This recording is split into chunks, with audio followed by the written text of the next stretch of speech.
একটি MI committee fridge helicopter সমন্বয়ে একটি 9 ফরমেশন যা নেতৃত্ব রয়েছেন উইং কমান্ডার রহমান ও সাথে আছেন কর্পোরেশন রোডওয়ার্ড। আপনারা দেখতে পাচ্ছেন প্রথমত MI-17 হেলিকপ্টারটি বহন করছে বাংলাদেশের জাতীয় পতাকা। সুধীমণ্ডলী, জাতীয় পতাকা বহনকারী হেলিকপ্টারটি প্যারেড অতিক্রমকালে সকলকে দাঁড়িয়ে সম্মান প্রদর্শন করতে এবং ক্যাপ পরিহিত ব্যক্তিবর্গদের স্যালিউট করতে বিনীতভাবে অনুরোধ করছি।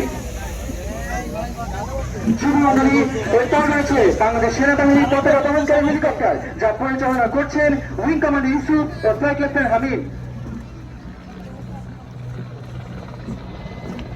এবার এগিয়ে আসছে বাংলাদেশ নৌবাহিনী পতাকা বহনকারী হেলিকপ্টার যা উড্ডয়ন করছেন উইং কমান্ডার তানিম ও কোঅর্ডিনেটর জাওয়ারা।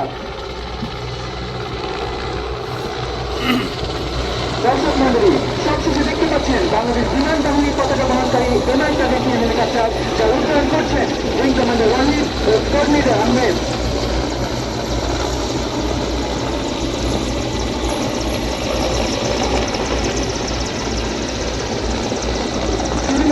আমন্ত্রণ জানাচ্ছি বাংলাদেশ বিমান বাহিনীর মনোজ্ঞ অ্যারেঞ্জে চিত্রে উপভোগ করার জন্য। সেখানে থাকছে 30 জন জীবনে